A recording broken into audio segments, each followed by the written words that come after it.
মামা কেমন আছেন? হ্যাঁ, খুব ভালো আছি। তোমরা তো ভালো আছো না? জি মামা, আপনাকে তো আমরাও ভালো আছি। মামা বিয়ের পরে আর এখনো আসলেন না, আজকে এলেন। এই বিয়ের ভিতরে আপনারা দেখছি। আমি তো না হয় ভুল করে আসি নাই। তোমরা কি একবারও যাইতে পারো নাই? আমি আর অনেকবার বলছি চলো মামার বাসা থেকে বেড়ে আসি, ওই মামা। কথাও নেন আমারে। আপনি তো বুঝেন মানুষের চাকরি করে কি কোনো জায়গায় যাওয়া যায়? ছুটি পাই মনে করেন মাসে 2-1 বার, তাও তো মনে করেন ওর নিয়ে এদিক ওদিক চাইতে যাইতেই শেষ। ঘরে আরো কত সংসার আর কত কাজ কাম থাকে, এইগুলো করে আর তেমন একটা সময় পাই না, এই কারণে আর কি যাওয়া হয় না। কিন্তু আপনারা তো আইতে পারেন না, আপনারাও দেখে আসেন। আমরা নানান কাজে ব্যস্ত থাকি, আর বয়স হয়ে গেছে, ঠিক মতো ঘোরাফেরার অভ্যাসটাও কমে গেছে। তাই বলে কি ভাগিনার কাছে আসবেন না?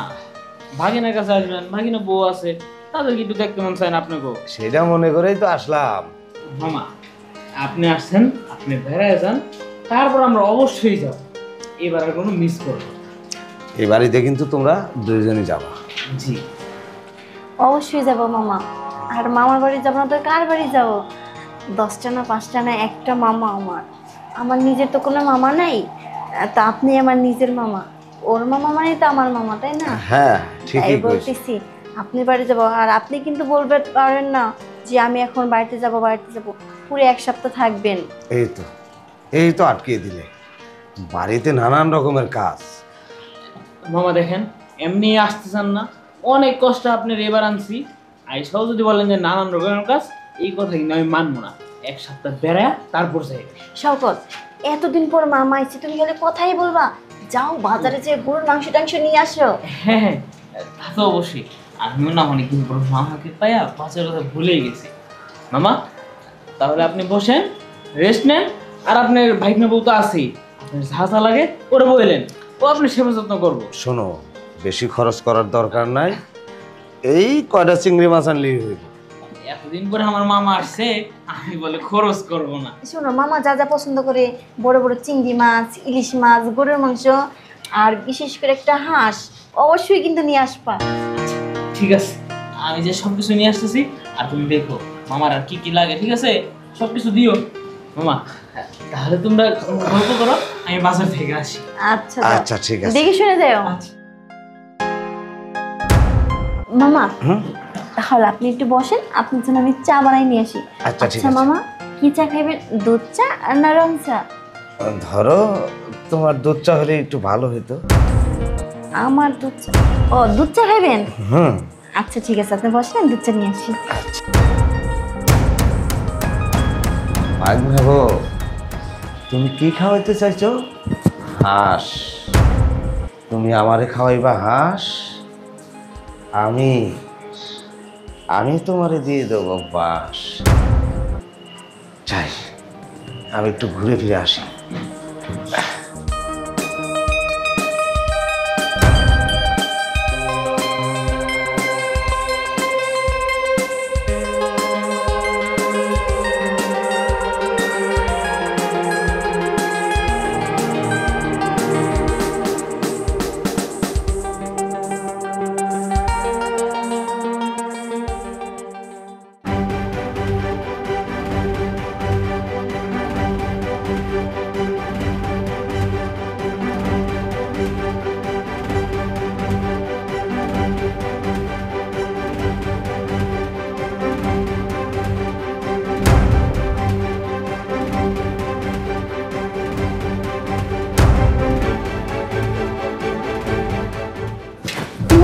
মামা আপনি এখানে? হ্যাঁ, আমি। আপনি মামা কিছু লাগবো? না, কিছু লাগবো না। ওই এমনি আসছিলাম আর কি। এসে দেখি তুমি ঘুমাইছো, না পরে ডাক দাও সাহস পাইনি। আমি ঘুমাইছি তো কি হয়েছে, আপনি আমার ডাক দিবেন না? আপনার কি শরীর ঠিক আছে? না, সব ঠিক আছে। দেখলাম তুমি ঘুমাইছো, তোমার যদি ঘুম ভেঙে যায় তুমি কষ্ট পাবে, তাই আমি ডাক দিইনি। আপনার হ্যাঁ, একটা কথা বলি। বলেন। তোমার মামি শাশুড়ি মারা যাওয়ার পরে না বড্ড একা হয়ে গেছে। আর তোমার বাড়িতে এসে যে ভাত খাইলাম, অনেক দিন পর মনে হয় যে পেট ভরে ভাত খাইলাম, মানে তোমার মামির হাতে রান্না খাইলাম, এরকম মনে হইলো। আসলে তাই- মামা আমি আপনার কথাটা বুঝতে পারছি, কারণ আপনার তো ওই রকম সময় এখনো হয় নাই যে আপনি এই বয়সে একা থাকবেন। দেখি আপনার বাইকনাকে বইলে আমি যদি একটা মামি আনার ব্যবস্থা করতে পারি তাহলে এনে দিবেন। না না, হ্যাঁ? আমি আনার আর প্রয়োজন নাই।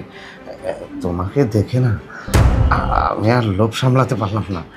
মামা এগুলো আপনি কি করতেছেন? আমি আপনার বাইক নেবো আর আপনি আবার বলতেছেন আমাদের লোভ সামলাতে পারেন না মানে? ভাগনা বাবু শুনো, মাঝে মাঝে আমি আসবো এখানে, আর তুমি একটু সুখ শান্তি আমাকে দেবে, আমি চলে যাব।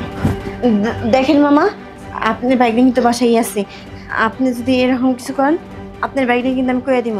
ভাগনা বাবু দেখো, আমার তো ছেলে পেলে নেই, আমার একমাত্র ভাগনা আছে, আমার যা সয় সম্পত্তি আছে সব কিছু আমি তোমার নামে লিখে দেব, তুমি আর না করো না। মামা তাই কি হয়েছে? আপনার সম্পত্তি আছে, কোনো বাচ্চা কাচ্চা নাই, এর জন্য কি আমি আপনার সাথে এই কাজটা করতে পারি? হাজার হইলো আপনি আমার মামা শ্বশুর, আপনার সাথে এই কাজটা করা আমার ঠিক হইব না।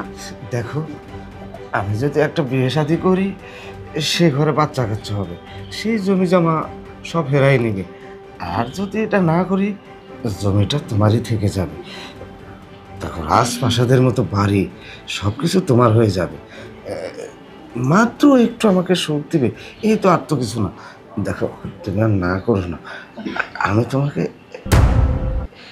একটু মন ভরে আদর করতে চাই। মামা আপনার কষ্টটা আমি বুঝতে পারতেছি, কিন্তু আমার এই কাজটা করা কি ঠিক হবে? আপনি নিজেই কোন। আহা, আমি ঠিক আর ব্যাঠিক এটা কিছু বুঝি না, বোঝো না? একটু সুখ তুমিও নিলা, একটু আমিও নিলাম, আর এটা ভাগ্নে তো জানবে না, আমরা যেটা করবো সেটা চার দেওয়ালের বাইরে যাবে না, এটা ভিতরেই থাকবে।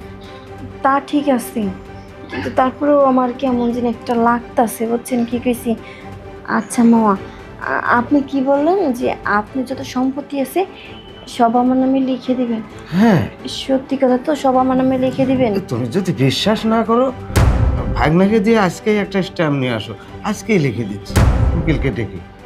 না মামা, আমি আপনার কথা বিশ্বাস করছি, কোনো উকিলের দরকার নাই, কোনো কিছুর দরকার নাই, আপনি শুধু আমি খুশি করবো, আপনি যা আছে সব কিছু আমার দিবেন, এতেই আমার যথেষ্ট, আর কিছু লাগবে না।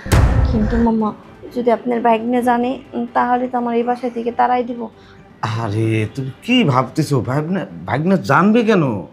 ভাগনা তো এখন বাজারে গেছে, আর এই সময় তুমি আর আমি ছাড়া এই বাড়িতে আর কেউ নেই, এই সুযোগ হাতছাড়া করা যাবে না।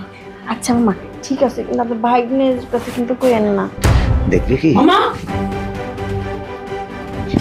শওকত, তুমি আইছো, ভালো হয়েছে। দেখো তোমার মামা না আমার রুমে এসে জোর করে আমার সাথে আকামগুলো করতেছি। না ভাই ভাগনা, সব মিথ্যা কথা, বৌমা আমাকে ডেকে নিয়ে আসছে। দেখেন মামা, একদম মিথ্যা কথা বলবেন না, আমি ঘুমাইছিলাম, আপনি তো নিজে আমার সাথে এরকম নোংরামি কাজ করতেছেন। মামা তুমি কিভাবে পারলে ভাইগনা বউয়ের সাথে এগুলি করতে? তোমার কি একটু বিবেকে বাঁধলো না? তুমি জানো আমি যদি বাধা না দিতাম আরো কত কিছু করতো। আর আমাকে কি বলছে জানো, তার নাকি যত জায়গা জমি যা আছে সব আমার নামে লিখে দিব, আমার এবার থেকে চলে যেতে কইতেছি। বলছে তুমি সকতে ছাইড়ে দাও, সকতে ছাইড়ে দিলে আমি তোমার বিয়ে করব, তোমাকে আমি অনেক ভালোবাসি, এইগুলা বলতেছি। মিথ্যে কথা। মামা একদম মিথ্যা চুপ কথা। থাকো, তোমারও তো দোষ আছে। মামা যখন তোমার কাছে আসছে সে এমনি এমনি তোমার বিছানায় শুয়েছে, তুমি যদি তাকে সুযোগ না দিতে সে তোমার বিছানায় আসলো কিভাবে? দেখো তুমি আমার ভুল বুঝছো না, এনে আমার কোনো দোষ নাই, মামা জোর করে আমার সাথে এগুলা করছে। সব দোষ মামার?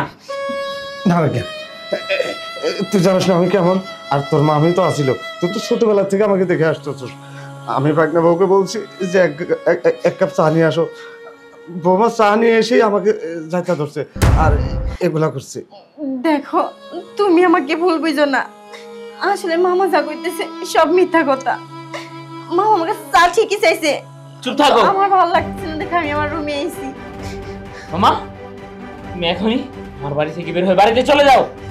আরে তোর বাপের বাড়ি যা, কালকে সকালের মধ্যে ডিভোর্স লেটার পাঠাচ্ছি। বের হও। দেখো শোকত, তুমি এবারের মতো আমার মাফ করে দাও। আমি তোমাকে ছাড়া থাকতে পারবো না। কোনো সুযোগ নেই, তুই এখনই আমার বাড়ি থেকে বের হ, যা।